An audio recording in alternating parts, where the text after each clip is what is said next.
And here I am talking with the mic muted. Hello everyone, it's Origin Day, so let's head out to the expo.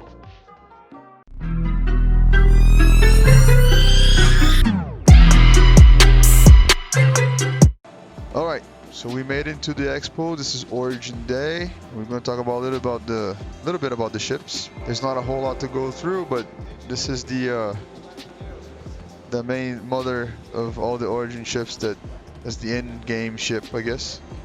So let's start with the 100 series, which has a really close place to my heart because I started this game with the 100 series.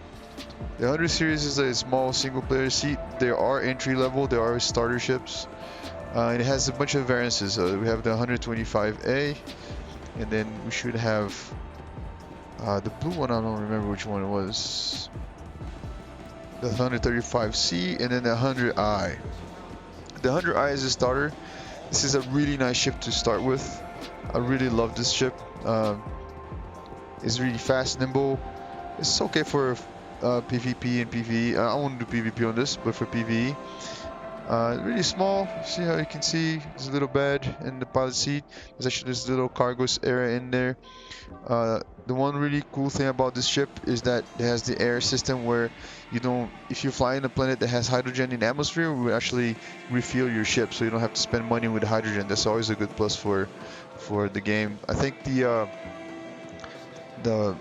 think this is the only ship that has that. I'm not exactly sure. So this is just the basic version. This is a really nice starter ship.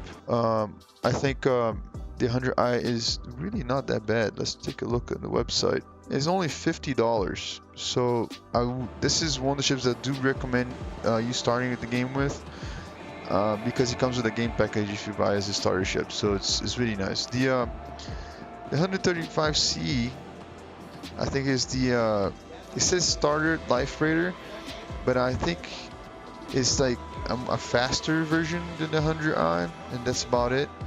I know the main thing about these ships, the difference at least, is that this one should have like a way to open the cargo, and the 100i doesn't. So this one opens a little cargo in the back, so you can put more stuff on there. And then I know we do have a variant for fighting of one, like a dog. This might be it actually. The 125A. Where is the description here? It should have better guns. Yeah, this is the light fighter starter version. I've seen people using this in combat, and I heard it's not bad.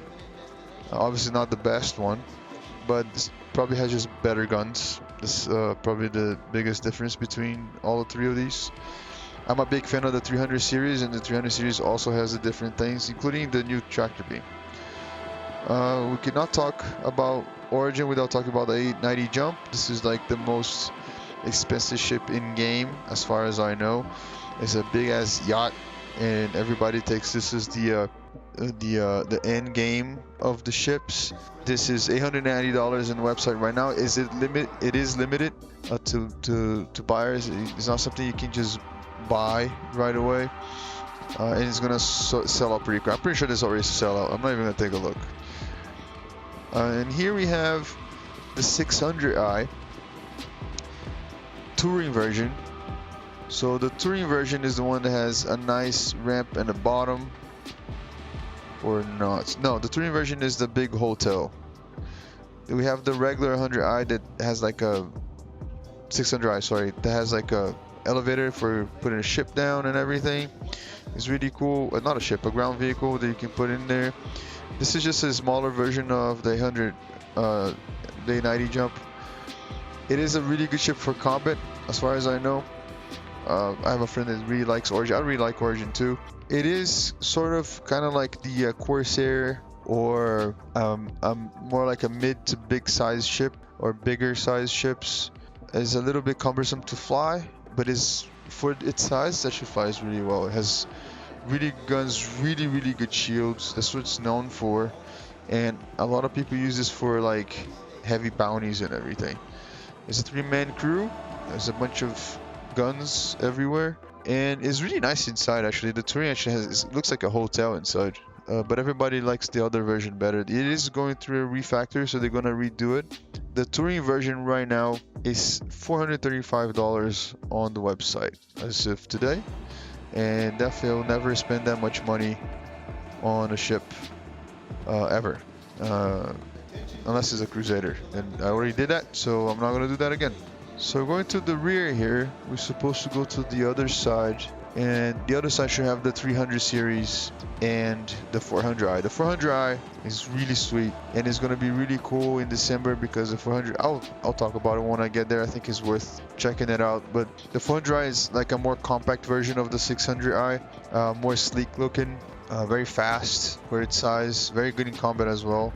There's the only thing that I don't like about the 400i, even though it's one of my favorite ships in game, which is this one right here, the 400i, is that the hallways are really narrow. So when you have people in there, it's kind of sucks to walk around. But the 400i is an explorer ship for 3 people. It's really nice inside, fast, good guns. It has remote turrets in the back, and I'm pretty sure it's the only turret that's in the back. A lot of rockets for days.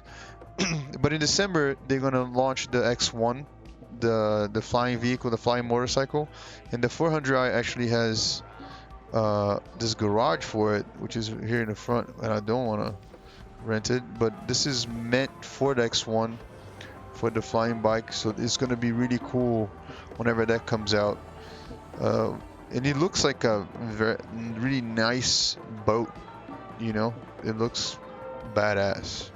I really dig the front end. Has a really nice cargo area in the back. So if you're looking for something that's a little bit more, if you're looking for a ship that's faster for its size but not as good in combat, I think compared to the 600i, the 400i would be better. But it's about space and looks, I think, for Origin. It's like the Apple of the ships in the game. Between the 600i and the 400i, I think I prefer the 400i. The 600i is a little bit too much for me. And the 400i right now is, let's check it out. How much is in the website right now? $250. That's actually not bad for this ship, but you can buy in game, so I wouldn't bother. So this is the 300 series. This is the base version. This is a really cool ship. It's an upgraded version. It's an upgrade from the 100. It's a little bit faster. It does not refuel itself, but more cargo. There's a really cool bed there with a little fridge. Now, one thing that did come out just now is the tractor beam, and they added on the Pathfinder version. The Pathfinder carries actually more cargo. As you can see in the bottom here, you have 2 elevators, or cargo elevators, since the 300 only has 1, which is the one in the front. And on the other side, we're gonna have the assault variant. So that's the 300i. This is the 315P Pathfinder, the 325A, and this has more guns. It comes with a standard ballistic weapon, so it just sacrifices comfort for a little bit faster or better guns, right? And I think the interior changes a little bit. This is the racing variant. It's not supposed to be good at fighting. The 350R, and as you can see, I'll try to show you guys real quick. Let's see if we can enter the ship here. The interior changes very little between these, and this is probably one of the only ships that you can actually change the interior in the website. It's not gonna let me go in now. Okay. That's a shame. But the only difference is that one of them has a bed in the back and the other ones have a bed and a little kitchen area, so there's not much difference. So there you go. You have the 300i, the 25 Pathfinder, and the racing variant and the combat one. The new addition is that the Pathfinder used to have a radar. It's supposed to be a radar, and then they put a tractor beam, which is really cool. I really enjoy it. So looking at the prices here, I don't think none of these are starter ships, but if you want to upgrade your starter ship and you keep the game packet, it's not a bad idea. The 300i is going for $60, which is not bad. The 325 is going for $70. The 315, which is a Pathfinder, is going for $65, and the 350R, which is the race variant, is going for $125.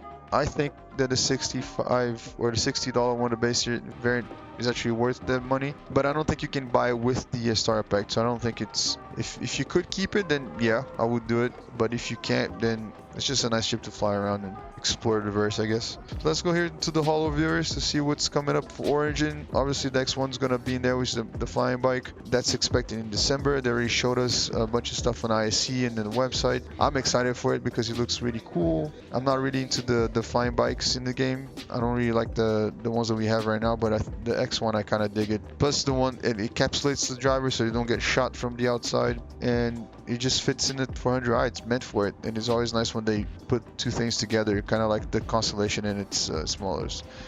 Oh, we have the M50 here, which is the flying version. It's a very small racing version of the M50. Or I think M50 is the only version, but you see what I'm saying.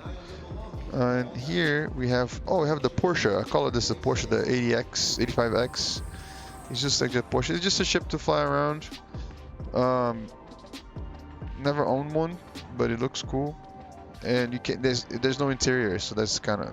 We have the ground vehicle, the G12A, which looks sick. Ground vehicle from Origin, yet to be seen. When it gets done, it's gonna be really cool. And this is the X1, the flying bike. I think this is the real size version, and it looks sweet. It looks sweet. Let me see if we can buy the concepts for the G12. Actually, let's talk about the M50 real quick. The M50 right now on the website is $100. There's no way in hell I'll spend that much money on the M50. And the X85 or 85X. I don't see the 85X. Oh, there you go. $50. Also won't spend that much money. The X1, no. Let's see if there's any other name that I can look for. See if I can find Origin X1 here. Origin X1. Nope, it's not in the website. And about the G12. The G12 is here for sale for $60. It has 3 variants, but I wouldn't buy anything that is not in game. So take that as whatever you want. Coming up here, just for the brief look at the A90. It doesn't matter if I walk through the A90 or not. If you don't know the ship, you'll be lost anyways. So I don't think it's even worth buying the A90 in game right now, to be honest. I only see 1 or 2 purposes for it, and it's just too slow and too cumbersome to fly. This guy is absolutely fucking lost. Look at this guy. Bro, what are you doing? But that's it. This is Origin. This is what we got going on today. Come and check it out. 100i is definitely a cool ship, so you know you can rent it, so why not try it out? And definitely try the 600 and 400. I think whoever hadn't had the chance to fly one of those, I think you'll really enjoy. And if you're looking for something fun to fly, the 100 series and 300 series, those are my go-to. So yeah, try it out, see what you think. I appreciate your time today, and I'll be around tomorrow, hopefully around a little bit late tomorrow because you know work days and everything, but through Thanksgiving and all the other ones. Maybe tomorrow and Wednesday I won't be here right when it switches, but the other days I will, and we just talk casually about the shit. All right, guys, appreciate it for being here, and yeah, I'll see you tomorrow.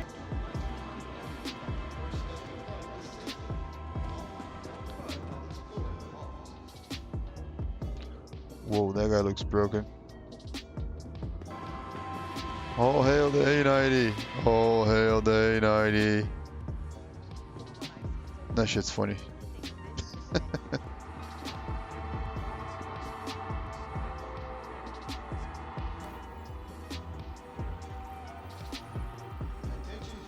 I'm gonna rent this one just for nostalgia, I guess. Very pretty ship. Pretty ship.